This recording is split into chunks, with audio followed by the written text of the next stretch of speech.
একটি দৈত্যাকার সাপ হঠাৎ গ্রামে আক্রমণ করলেও আশ্চর্যজনকভাবে কোনো গ্রামবাসী আহত হলো না, বরং সাপটি এক ছোট ছেলেকে তার মালিক হিসাবে স্বীকৃতি দিল। পরে জানা গেল এই বিশাল সাপ আসলে পাহাড়ের রক্ষাকর্তা। এটি শুধু গ্রামবাসীদের বিপদ থেকে রক্ষা করতে পারে না, বরং তাদের সৌভাগ্য ও সম্পদও রক্ষা করে। কিন্তু সাপটির মাথার উপর থাকা উজ্জ্বল মণি একদল লোভী মানুষের নজর কাড়ে। তারা এটি ছিনিয়ে নেওয়ার জন্য সাপটিকে আক্রমণ করে। তবে দৈত্যাকার সাপ দ্রুত প্রতিক্রিয়া দেখায় এবং কয়েক সেকেন্ডের মধ্যেই তাদের অনেককে পরাস্ত করে। কিন্তু এদের দলনেতা দাকিয়াং এত সহজে হাল ছাড়ার পাত্র নয়। সে সোজা ছেলেটির দিকে নজর দেয়। নিজের লাভের জন্য সে নির্মমভাবে ছেলেটির বাবাকে বিষাক্ত ডার্ট দিয়ে হত্যা করে এবং তারপর চুপচাপ ছেলেটিকে অপহরণ করে নিয়ে যায়। পরের দিন ছেলেটিকে টোপ হিসাবে ব্যবহার করে বিশাল সাপটিকে ফাঁদে ফেলার চেষ্টা করে, কিন্তু যত পরিকল্পনাই করুক দৈত্যাকার সাপের সামনে সে সম্পূর্ণ অক্ষম ছিল। শেষমেশ লজ্জায় সে ছেলেটিকে নিয়ে পালিয়ে যায়। দীর্ঘ 20 বছর কেটে গেছে। দাকিয়াং বহুবার দৈত্যাকার সাপটিকে ধরতে ব্যর্থ হয়েছে। এবার সে তার দত্তক পিতার দেওয়া এক রহস্যময় ঔষধ খেয়ে নিজের শক্তি বাড়ানোর চেষ্টা করলো। তার দত্তক পিতা তাকে বলল, এখন থেকে আগামীকাল পর্যন্ত তুমি বাঁচবে না মরবে তা তোমার উপরেই নির্ভর করছে। এই কথায় দাকিয়াং আতঙ্কিত হয়ে উঠল। সে পাগলের মতো ছুটে গেল বিশাল সাপের সন্ধানে। এবার সে গ্রামে এসে তার লোকদের পাঠালো সমস্ত শিকারী গ্রামবাসীদের ধরে আনতে। যারা সাহায্য করতে রাজি হলো না তাদের সে নির্মমভাবে হত্যা করলো। এমন অবস্থায় এক যুবক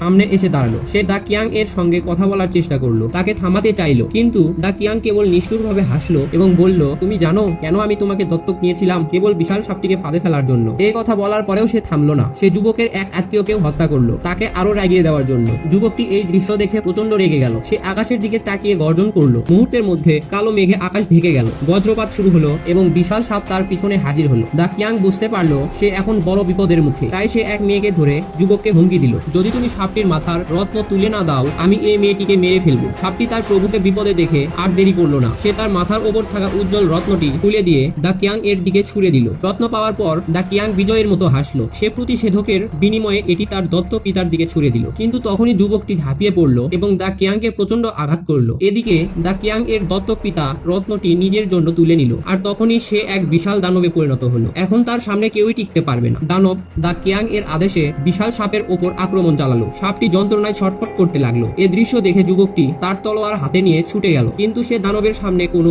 শক্তি প্রয়োগ করতে পারলো না। দানবের এক আঘাতে সে 33 মিটার দূরে ছিটকে গেল। তখনই দৈত্যাকার সাপ তার সমস্ত শক্তি একত্রিত করলো। বজ্রপাতের মতো এক প্রবল আঘাতে সে দানবকে ধ্বংস করলো। দাকিয়াং ভেবেছিল সে অজেয়, কিন্তু সাপটির সামনে সে অজেয় নয়। বলা হয় চরম সুখের পর চরম দুঃখ আসে। সেই ঘটনার পর যুবক ও দৈত্যাকার সাপ একসাথে থেকে গ্রামবাসীদের রক্ষা করতে লাগলো।